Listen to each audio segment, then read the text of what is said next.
First up on Ag Etc., we're joined by Jim Long, Assistant Professor Emeritus from Kansas State University and longtime soybean researcher, who discusses his research into best management practice in soybeans. Then Colin Seis, a soil management expert from southeastern Australia, joins us to talk about incorporating covers. Next, Romulo Lollato reminds producers when they need to remove cattle from wheat, and we will end with a two-part series with Mandy Carr Johnson, Executive Director of Science and Product Solutions at NCBA, who will be discussing health and nutritional differences between meat and meat substitutes. Stay with us. Closed captioning brought to you by Ag Promo Source. Together we grow.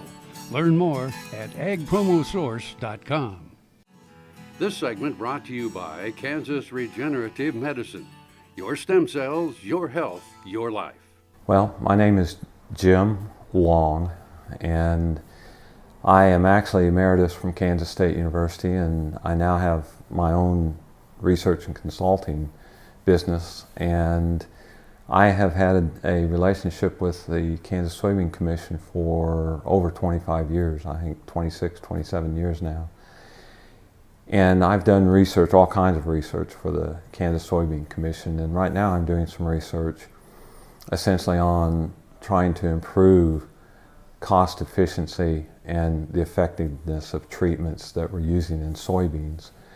Essentially, what I'm trying to do is to look at how we produce soybeans and how we can more efficiently produce soybeans. In other words, reduce the cost per bushel on soybeans so that we can increase profits on a per acre basis. I'm looking at several different things. I'm looking at from an integrated pest management and IPM standpoint of controlling diseases before they hit thresholds of treatment, and of insects before they hit thresholds for treatments, to try to control them on a season-long basis so they don't become a problem. In addition, I'm looking at what I would call some novel compounds, including plant growth regulators and things like that in very, very small amounts, to see what their effect. Can we increase drought resistance? Can we increase the number of pods that we retain on a plant? Can we increase the size of a root system through the use of these novel compounds? And then I'm also looking at production from a standpoint of cost effectiveness in the use of generic compounds. Can we use generic compounds, which happen to be cheaper, in a system and get the same result? We know that probably they're not as effective as some of our top shelf or main brand products, but can they give us enough control of diseases and insects that we can use them on a cost-effective basis? So it's kind of a multifaceted project, but there are a number of things that we've looked at this year, and we can see that we can help control diseases through the use of generic compounds, and insects through the use of generic compounds. And we can, by using integrated pest management, we can also keep these pests below threshold treatment levels. And we did that this year.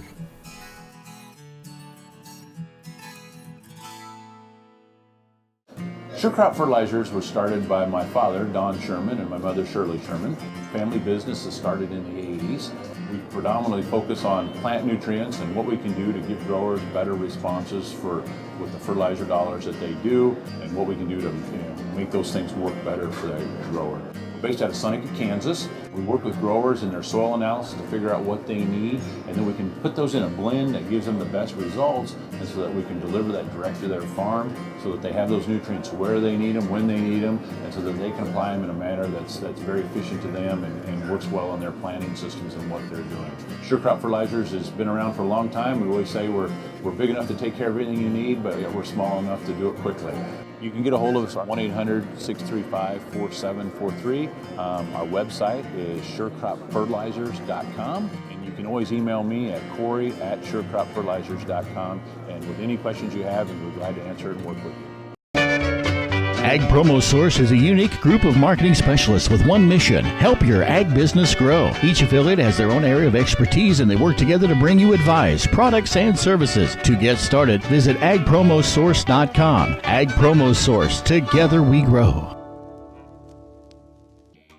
The Kansas Wheat Innovation Center in Manhattan is rediscovering ways to get improved varieties and new genetics in the hands of farmers faster. Grower-led and checkoff-funded research initiatives are bringing about positive change. This grassroots leadership provides a strong voice in Topeka and Washington, D.C. Now is the time to partner with Kansas Wheat in moving wheat forward. Kansas Wheat Commission and Kansas Association of Wheat Growers.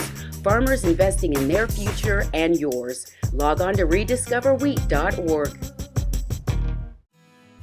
This segment brought to you by Kansas Wheat. Learn more at rediscoverwheat.org.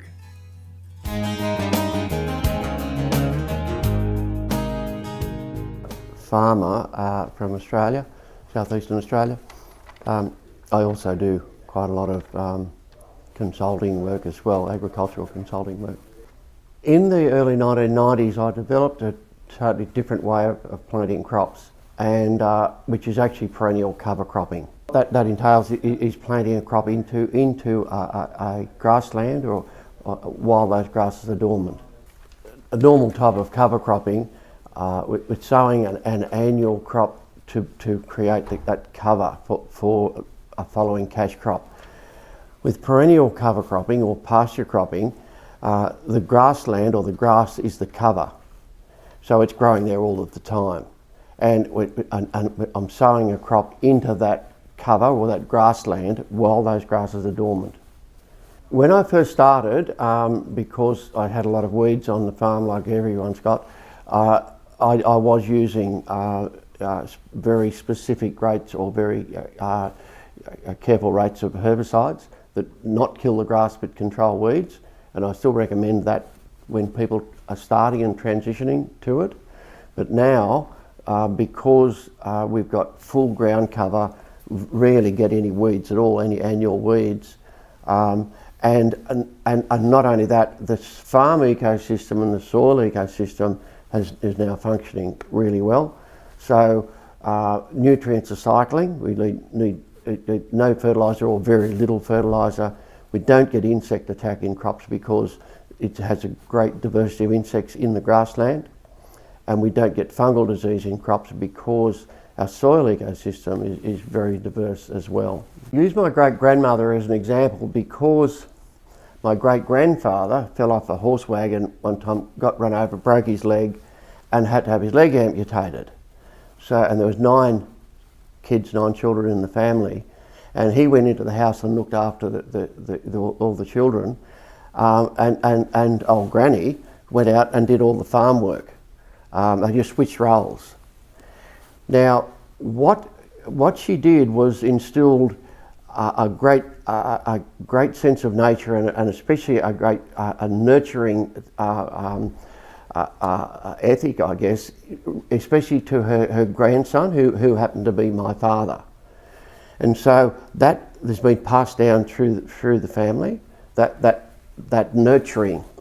And where I'm getting at with this and why I use her as an example for this is that we need more women in agriculture. And the reason we need more women is that women are nurturers. And us guys, I mean really, in relation to agriculture, we just want to kill things. And we use bulldozers, tractors, ploughs and pesticides to kill everything. Whereas women actually want to keep things alive and nurture things. And agriculture should be about nurturing, not killing things.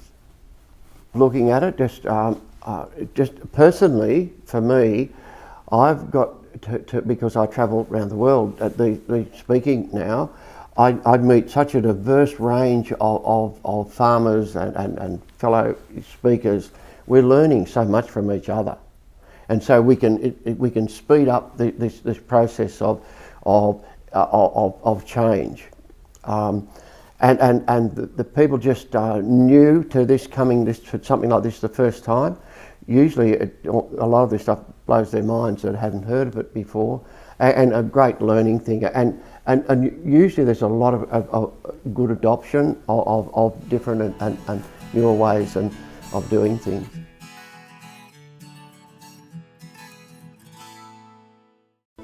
Valley Vet Supply is devoted to providing information and professional quality products at reasonable prices. Valley Vet Supply.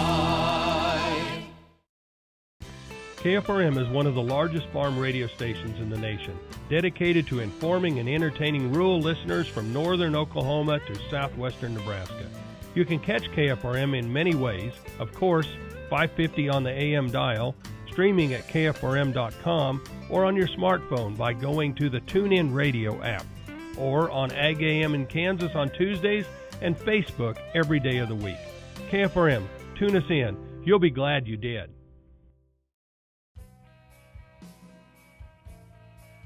This is one of my favorite bits that I make.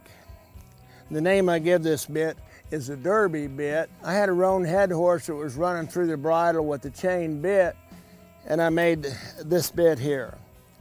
It really worked good on that horse. I sent this bit to Donnie McNeese, who breaks in cattle for Jeff Smith and Ike Cox, and I said, ride this bit on a lot of horses, see how you get along with it. They did.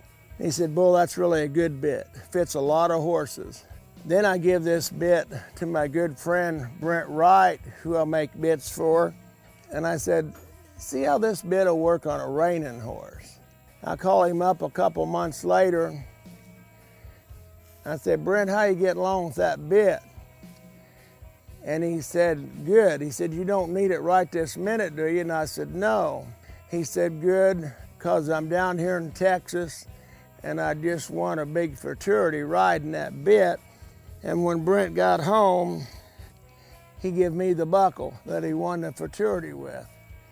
I'm really proud of that buckle that Brent Wright gave it to me, and also that he got along so good with my bit.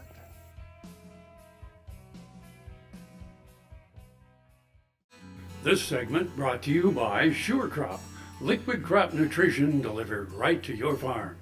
So the winter seems to be coming to an end here in Kansas and Oklahoma and the southern Great Plains in general. And many of the wheat producers who actually grow wheat as a dual-purpose crop, or in other words, for forage and cattle grazing and for grain later on, they need to start looking for the optimal time to remove cattle from wheat pastures if they want to go for that grain yield later on.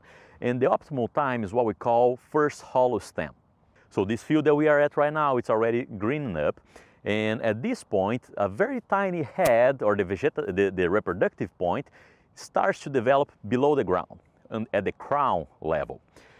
Once that tiny head starts moving up the stem, if we maintain cattle on the wheat pastures, the cattle are going to start actually eating and removing those tiny heads, and so our yield reduces dramatically. When the wheat is past first hollow stem, we're losing anywhere from 1 until 5% per day. That might be up to 2 or 3 bushels of yield that we're losing per day. How do we look for first hollow stem? First, we need to go outside that wheat pasture, on that same field where the cattle are grazing. I would recommend just selecting the biggest tillers, because that's where we're going to see first hollow stem development first. Split these stems lengthwise, and if you can see a hollow stem that is about the diameter of a dime or about half an inch, well, that tells you that it's an important time to remove cattle from wheat pastures. I was in an accident where I fell off a roof. I took the conventional route by using medicine, and I went to see numerous doctors. I found that it really wasn't working as well as I had hoped it would. I don't know why I started to research stem cells, but I did. And I visited with the doctors. They were excellent. I had my neck done, I had my shoulders done, I had a section of my back done, my hips, my sacrum, my sciatica, and my tailbone. but it wasn't really that painful. I was surprised at how easily it was done. It took me approximately 4 hours from the beginning to the end. Now I am having better range of motion in my arms and my neck and my back. So it's been very beneficial to me, and I want to thank Kansas Regenerative Medical Center. It was a long road to get there, but I'm so glad that I found them. The new Better Horses Network is worldwide, presented by Lucas Oil, featuring worldwide radio and TV with iconic hosts like Al Dunning, Sharon Camarillo, Ernie Rodina, Lindy Birch, and Craig Cameron. With American Cowboy, Horse and Rider, Brushy Creek, Cavenders, and Ride TV. Worldwide radio and TV, the all-new Better Horses Network. This segment brought to you by Kansas Corn. Learn more at kscorn.com. So now I'll transition into nutrition and health, which is often one of the top arguments that a alternative protein company utilizes against beef. And what you see here is often they claim a superior nutrition. And you can see on the right-hand side, again, the Beyond Burger marketing claim, which really elevates the only good part or the good qualities they would like to make. Like it has protein and it doesn't have these other things. So in the consumer's mind, their argument is about what they think are the positive attributes. What they tend to do is leave out the key pieces that may be negative attributes. And we'll talk about a couple of those as related to nutrition. So what are the facts? The facts are that beef supplies vital nutrients across the lifespan, from beef as a first food in infant feeding all the way through the life cycle into elderly care and nutrition and muscle mass maintenance. You also have calorie for calorie and serving size to serving size. Beef has the highest quality protein compared to the alternatives. Beef is a low sodium food. You'll understand why that statement is critically important in a moment. Beef is leaner today. You heard in the previous presentation, we are producing more choice and prime, but when it comes to the retail case, what's available for consumers today is leaner than it has been in the past. And we know that heart-healthy diets with lean beef can maintain blood cholesterol levels, which is often an argument that is used defensive towards beef. So here are the things that back up those statements. On average, a 3-ounce serving of lean beef is 10% of the daily value of 10 essential nutrients with less than 10% of the calories. So calorie for calorie, you're getting the most nutrition from beef as compared to these alternative products. Another fact, when you look at that in a little bit more depth, we know that research supports high-quality protein in weight management, in your ability to feel full longer. Many of us can experience that when you don't have protein at breakfast. What happens about 10:30? You start getting a little hungry and you start looking for a snack. So when you have protein, and beef can be part of that, it helps you feel full or have satiety longer throughout the day. If you look at the right-hand side, I think this is often very informative for those who are trying to make a plant-based protein argument, that if you are consuming 25 grams of protein, this is the amount of calories and the volume of each one of these foods you would have to consume. So 3 cups of quinoa would give you 25 grams of protein, but you would have consumed 666 calories. Do you think you can eat 3 cups of quinoa in a sitting? No. It would take 6.5 tablespoons of protein to have the equivalent amount of protein as a 3-ounce serving of beef, but it would be over 600 calories to do that. Versus if you look at the bottom, 3-ounce serving of lean beef is 173 calories and 25 grams of protein. So the efficient protein that beef offers is often not portrayed in that argument when we're talking about a plant-based protein comparison.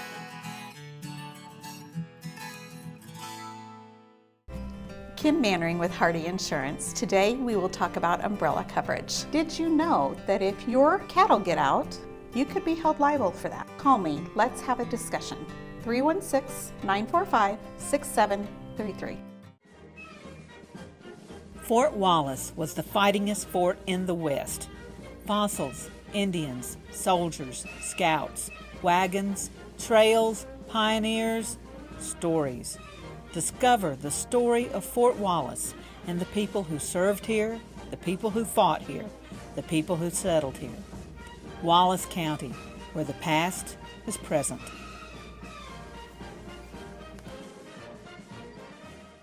Kansas Farm Bureau, the voice of agriculture, represents grassroots agriculture. The state's largest and most powerful farm organization stands up for its members through leadership development, agriculture education, legal defense, environmental advocacy, farm safety, and risk management. Members also enjoy money-saving benefits. To join our organization today or to learn more, go to www.kfb.org